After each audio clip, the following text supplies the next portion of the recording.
78ஆம் சங்கீதம்.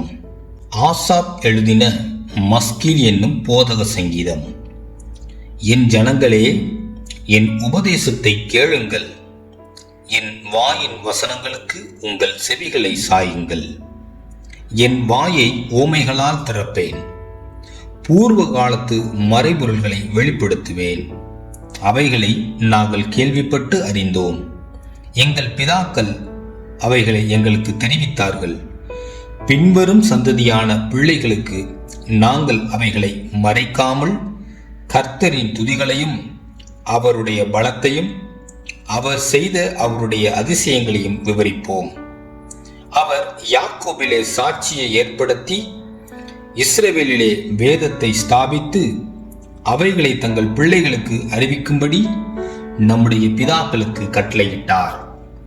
இனி பிறக்கும் பிள்ளைகளாகிய பின் சந்ததியார் அதை அறிந்து கொண்டு அவர்கள் எழும்பி தங்கள் பிள்ளைகளுக்கு அவைகளை சொல்லும்படிக்கும் தேவன் மேல் அவர்கள் தங்கள் நம்பிக்கையை வைத்து தேவனுடைய செயல்களை மறவாமல் அவர் கற்பனைகளை கைக்கொள்ளும்படிக்கும் இருதயத்தை செவ்வைப்படுத்தாமலும் தேவனை உறுதியாய் பற்றி கொள்ளாமலும் இருந்த முரட்டாட்டமும் கலகமும் உள்ள சந்ததியாகிய தங்கள் பிள்ளைகளுக்கு அவர்கள் ஒப்பாகாதபடிக்கும் இவைகளை கட்டளையிட்டார். ஆயுதமணிந்த வில் வீரரான எப்பிராயீம் புத்திரர் யுத்த நாளிலே முதுகு காட்டினார்கள். அவர்கள் தேவனுடைய உடன்படிக்கையை கைக்கொள்ளாமலும் அவருடைய கட்டளைகளின்படி நடக்க சம்மதியாமலும் அவருடைய செயல்களையும் அவர் தங்களுக்கு காண்பித்த அதிசயங்களையும் மறந்தார்கள். அவர்களுடைய பிதாக்களுக்கு முன்பாக எகிப்து தேசத்து சோவான் வெளியிலே அவர் அதிசயமானவைகளை செய்தார். கடலை பிளந்து அவர்களை கடக்க பண்ணி ஜலத்தை குவியலாக நிற்கும்படி செய்தார். பகலிலே மேகத்தினாலும் ராமுழுதும் அக்கினி வெளிச்சத்தினாலும் அவர்களை வழிநடத்தினார். வனாந்திரத்திலே கண்மலைகளை பிளந்து மகா ஆழங்களிலிருந்து தண்ணீரை அவர்களுக்கு குடிக்க கொடுத்தார். கண்மலையிலிருந்து நீரோட்டங்களை புறப்பட பண்ணி தண்ணீரை நதி போல் ஓடி வரும்படி செய்தார். என்றாலும் அவர்கள் பின்னும் அவருக்கு விரோதமாய் பாவம் செய்து வறண்ட வெளியிலே உன்னதமானவருக்கு கோபம் மூட்டினார்கள். தங்கள் இச்சைக்கேற்ற போஜனத்தை கேட்டு தங்கள் இருதயத்தில் தேவனை பரீட்சை பார்த்தார்கள். அவர்கள் தேவனுக்கு விரோதமாய் பேசி தேவன் வனாந்தரத்திலே போஜன பந்தியை ஆயத்தப்படுத்தக்கூடுமோ? இதோ அவர் கண்மலையை அடித்ததினால் தண்ணீர் புறப்பட்டு நதிகளாய் புரண்டு வந்தது. அவர் அப்பத்தையும் கொடுக்க கூடுமோ? தம்முடைய ஜனத்திற்கு மாமிசத்தையும் ஆயத்தப்படுத்துவாரோ என்றார்கள். ஆகையால் கர்த்தர் அதை கேட்டு கோபம் கொண்டார். அவர்கள் தேவனை விசுவாசியாமலும் அவருடைய இரட்சிப்பை நம்பாமலும் போனதினால் யாக்கோபுக்கு விரோதமாய் அக்கினி பற்றி எரிந்தது. இஸ்ரவேலுக்கு விரோதமாய் கோபம் கொண்டது. அவர் உயரத்திலுள்ள மேகங்களுக்கு கட்டளையிட்டு வானத்தின் கதவுகளை திறந்து மன்னாவை அவர்களுக்கு ஆகாரமாக வர்ஷிக்க பண்ணி வானத்தின் தானியத்தை அவர்களுக்கு கொடுத்தார். தூதர்களின் அப்பத்தை மனுஷன் சாப்பிட்டான். அவர்களுக்கு ஆகாரத்தை பூர்ணமாய் அனுப்பினார். ஆகாசத்திலே கீழ்காற்றை வரப்பண்ணி தம்முடைய வல்லமையினால் தென்றலையும் வீச செய்து மாம்சத்தை தூளத்தனையாகவும் சிறகுள்ள பறவைகளை கடற்கரை மணலத்தனையாகவும் வர்ஷிக்க பண்ணி அவைகளை அவர்கள் பாளையத்தின் நடுவிலும் அவர்கள் கூடாரங்களை சுற்றிலும் இறங்க பண்ணினார். அவர்கள் புசித்து திருப்தி அடைந்தார்கள். அவர்கள் இச்சித்ததை அவர்களுக்கு கொடுத்தார். அவர்கள் தங்கள் இச்சையை வெறுக்கவில்லை. அவர்களுடைய போஜனம் அவர்கள் வாயில் இருக்கும்போதே தேவ கோபம் அவர்கள் மேல் எழும்பி அவர்களில் கொழுத்தவர்களை சங்கரித்தது. இஸ்ரவேலில் விசேஷித்தவர்களை மடிய பண்ணிற்று. இவையெல்லாம் நடந்தும் அவர் செய்த அதிசயங்களை அவர்கள் நம்பாமல் பின்னும் பாவம் செய்தார்கள்.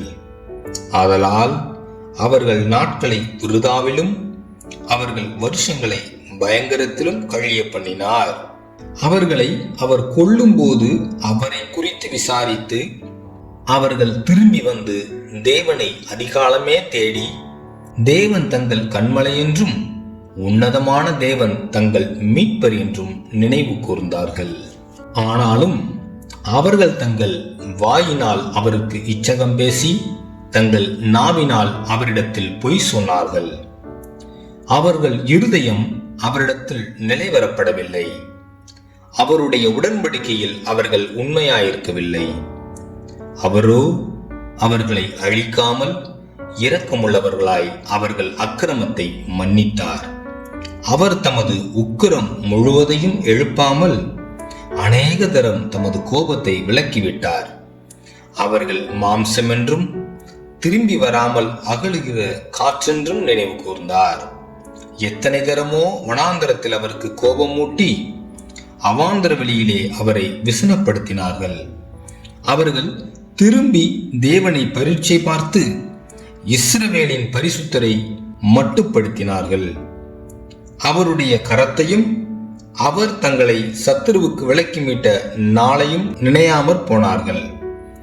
அவர் எகிப்திலே தம்முடைய அடையாளங்களையும் சோவான் வெளியிலே தம்முடைய அற்புதங்களையும் செய்தார். அவர்களுடைய நதிகளை இரத்தமாக மாற்றி அவர்களுடைய ஆறுகளில் உள்ள ஜலத்தை குடிக்க கூடாதபடி செய்தார். அவர்களை அழிக்கும்படி வண்டு ஜாதிகளையும் அவர்களை கெடுக்கும்படி தவளைகளையும் அவர்களுக்குள்ளே அனுப்பினார். அவர்களுடைய விளைச்சலை புழுக்களுக்கும் அவர்களுடைய பிரயாசத்தின் பலனை வெட்டுக்கிளிகளுக்கும் கொடுத்தார். கல் மழையினால் அவர்களுடைய திராட்சை செடிகளையும் ஆலாங்கட்டியினால் அவர்களுடைய அத்தி மரங்களையும் அழித்து அவர்களுடைய மிருக ஜீவன்களை கல் மழைக்கும் அவர்களுடைய ஆடு மாடுகளை இடிகளுக்கும் ஒப்பு கொடுத்தார். தமது உக்கிரமான கோபத்தையும் மூர்க்கத்தையும் சினத்தையும் உபத்திரவத்தையும் தீங்கு செய்யும் தூதர்களையும் அவர்களுக்குள்ளே அனுப்பினார். அவர் தம்முடைய கோபத்துக்கு வழி திறந்து அவர்கள் ஆத்மாவை மரணத்துக்கு விலக்கி காவாமல் அவர்கள் ஜீவனை கொள்ளை நோய்க்கு ஒப்பு கொடுத்தார். எகிப்திலே தலைச்சன்கள் அனைத்தையும் காமின் கூடாரங்களிலே அவர்களுடைய பலனில் முதற் பலனான யாவரையும் அழித்து தம்முடைய ஜனங்களை ஆடுகளைப் போல் புறப்பட பண்ணி அவர்களை வனாந்தரத்திலே மந்தையைப் போல் கூட்டிக் கொண்டு போய் அவர்கள் பயப்படாதபடிக்கு அவர்களை பத்திரமாய் வழிநடத்தினார். அவர்கள் சத்துருக்களை கடல் மூடி போட்டது. அவர்களை தமது பரிசுத்த ஸ்தலத்தில் எல்லை வரைக்கும் தமது வலதுகரம் சம்பாதித்த இந்த பர்வதம் மட்டுக்கும் அழைத்து கொண்டு வந்து அவர்கள் முகத்திற்கு முன்பாக ஜாதிகளை துரத்திவிட்டு தேசத்தை நூல் போட்டு பங்கிட்டு அவர்களுடைய கூடாரங்களில் இஸ்ரவேலின் கோத்திரங்களை குடியேற்றினார்.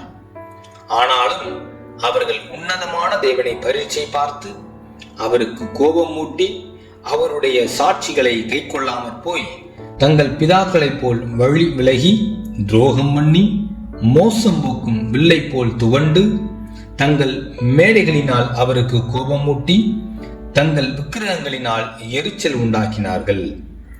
தேவன் அதை கேட்டு உக்கிரமாகி இஸ்ரவேலை மிகவும் வெறுத்து தாம் மனுஷருக்குள்ளே போட்ட கூடாரமாகிய சீலோவில் உள்ள வாசஸ்தலத்தை விட்டு விலகி தமது பலத்தை சிறையிருப்புக்கும் தமது மகிமையை சத்துருவின் கைக்கும் ஒப்பு கொடுத்து தமது ஜனத்தை பட்டயத்துக்கு இரையாக்கி தமது சுதந்திரத்தின் மேல் கோபம் கொண்டார். அவர்கள் வாலிபரை அக்கினி பட்சித்தது. அவர்கள் கன்னியாஸ்திரிகள் வாழ்க்கைப்படாதிருந்தார்கள். அவர்களுடைய ஆசாரியர்கள் பட்டயத்தால் விழுந்தார்கள். அவர்களுடைய விதவைகள் அழவில்லை. அப்பொழுது ஆண்டவர் நித்திரை தெளிந்தவனைப் போலவும் தாட்சரசத்தால் கம்பீரிக்கிற பராக்கிரமசாலியைப் போலவும் விழித்து தம்முடைய சத்துருக்களை பின்புறமாக அடித்து அவர்களுக்கு நித்திய நிந்தையை வரப்பண்ணினார். அவர் யோசேப்பின் கூடாரத்தை புறக்கணித்தார். எப்ராயிம் கோத்திரத்தை அவர் தெரிந்து கொள்ளாமல் யூதா கோத்திரத்தையும் தமக்கு பிரியமான சீயோன் பர்வதத்தையும் தெரிந்து கொண்டார். தம்முடைய பரிசுத்த ஸ்தலத்தை மலைகளைப் போலவும் என்றைக்கும் நிற்கும்படி தாம் அஸ்திபாரப்படுத்தின பூமியைப் போலவும் கட்டினார். தம்முடைய தாசனாகிய தாவீதை தெரிந்து கொண்டு ஆட்டு தொழுவங்களிலிருந்து அவனை எடுத்தார். கறவல் ஆடுகளின் பின்னாக திரிந்த அவனை தம்முடைய ஜனமாகிய யாக்கோபையும் தம்முடைய சுதந்திரமாகிய இஸ்ரவேலையும் மேய்ப்பதற்காக அழைத்து கொண்டு வந்தார். இவன் அவர்களை தன் இருதயத்தின் உண்மையின்படியே மேய்த்து தன் கைகளின் திறமையினால் அவர்களை நடத்தினான்.